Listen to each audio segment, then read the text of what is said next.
Mimi naona tu tukienda jela. Jua kuna vile CBC wataiva hivi man kuliko hadi wasichana wengine. Kuliko hawa matakataka. Man, hadi kama ni nani government tu itabidi watuelewe. What? Hao ni watoto kwa bali, lakini mimi am supporting this Msudi. Kuna Msudi amesema wale mademu wa CBC ni warembo.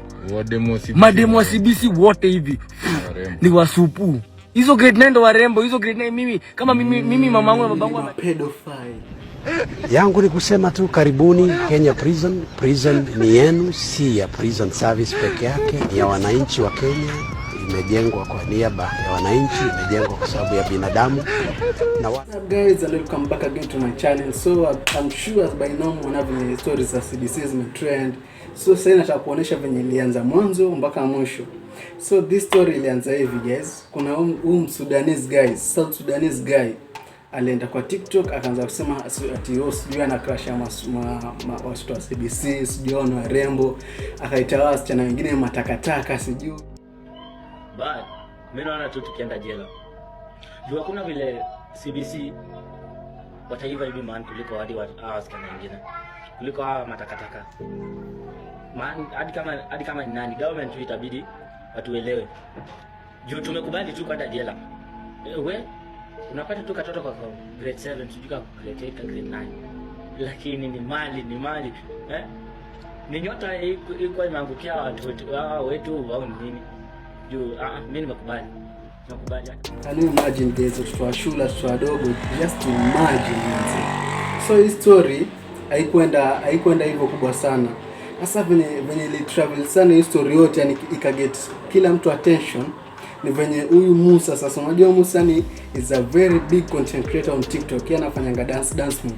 Sasa watu walikuwa tarajii yeye atasupport kitu. Sasa venye alianza kusema ati sijui ati watu wa warembo au tena wa CBC sijui ni warembo sijui nini.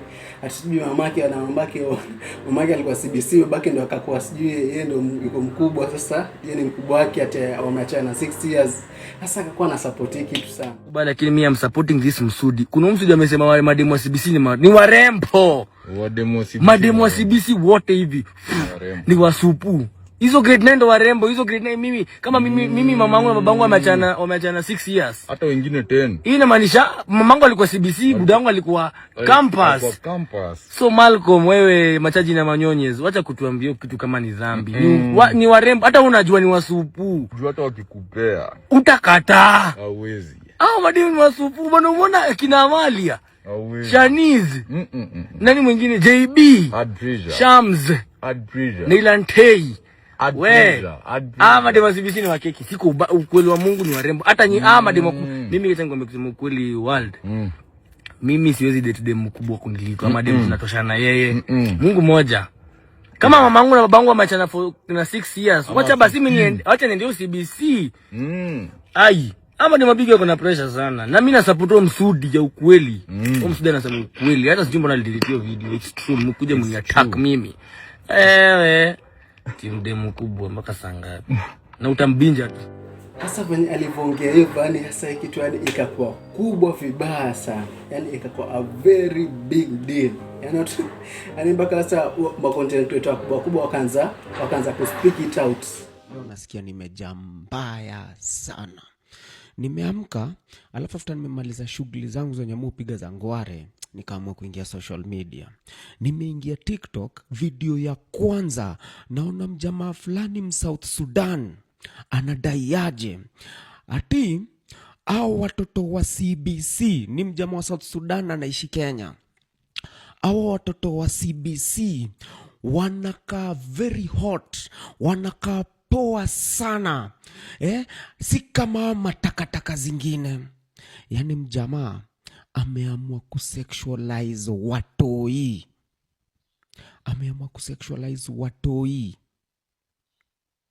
Alafu nikiingia kwa comment section naona watu mpaka wanaonyesha akiwa na katoi fulani kadem kanaonekana yenyewe kako grade 3 grade 4. Yani anafurahishwa. Yani ashaanza kufisia watoi. Imefika mahali kukuwa pedophile imekuwa ni kama kitu ya kawaida hapa Kenya. Mazejo Ajak, wewe ni fala Umdema anafaa kukuwa kizurura hapa hivi kwa society. Ukitaka kuchikiwa mjamaa du aje, unaona hapa kwa search. Kama hapa kwa search, tafuta jina AAA Ajak. Umjamaa tandamo. Umjamaa bro, uko free lini nikuja nikunyurie? Not how you apologize. Second of all, rudi kwenyu. And I don't, yes, rudi kwenyu. We don't care whether you're Kenyan or not. Kids are not safe around you. Kama wezi rudi kwenyu enda jela. Jesus, you're exploiting kids. And then how do you say sorry if you are wrong, my nigga, you are wrong. Those are kids, young kids from like 10 years to 16. Those are kids from like 8 to 16. Those are kids. You are wrong. You are supposed to be... Wenye anahemea watu wa CBC. Nini inaendelea Kenya mtu wangu jo? Ule dem palivo Meru alifanywa mbaya na watu wa 6. Mwingine anaitwa Jacqueline akauliwa mtu wangu na wale maboys 3. Ule boy akarushwa kutoka 14th floor akachapa chini. Pale Great Wall bado kuna boy bado akauliwa. Hawa watu wote wanafai weke tu mahali pamoja mtu wangu. Alafu tuwapige na mamawe vibaya sana jo. Hii video imenikasirisha. Huwezi hemea mtu hijo. Aje unaongeaje wewe? Usake jua. Watu wakakuwa wamekasirika vibaya sana. So watu wakakaa chini, huyu Musa na huyu jamaa wa South Sudan. Sasa wakaona wacha wamake apology video kwa sababu waliona kitu inaweza fikia authorities kwa sababu pia hii ni kama ni cyberbullying. So unakumbuka ile act ile law ambayo president alikuwa anataka kusign ile hata kama alishasign. So hii ni offense. Wakakaa chini waka issue apology video. So Kenyans, kwa wenye wameona hiyo video imekuwa kitrend. So mimi naweza sema I'm sorry, okay? Najua nimechoma, nimemess up. Hakuna kitu naweza convince, siwezi convince anyone say for now. I know kila mtu ako against me. Okay? I was just doing that for fun. Umeona? Nilikuwa na go through my IG hivi, nikapata a certain reels, umeona? And that's what I was using, the same exact word tulikuwa natumia. I'm sorry kama nimekuoffend in any way. And nimejaribu ku reach out house girlfriend, nimejaribu ku reach out watu wengi sana wenye wana comment negatively, wenye wanakuja, receive DMs, receive comments, like kila kitu sasa iko messed. Okay, I know I messed up, but I'm sorry. Kijana sema tu to all Kenyans outside there, I said I'm sorry. Asa Jack nimesema I'm sorry. Come in peace. Mimi kuja na amani hapa. So nimeona video zenu, nimeona comment section zenu, nimeona reactions zenu, kila kitu. First and foremost, before niendelee, I appreciate for everything nyinyi, for my fans. Na appreciate kwa mpaka hapa mahali nimefika. Kama ingekuwa nyinyi singekuwa hapa mahali niko sasa hivi.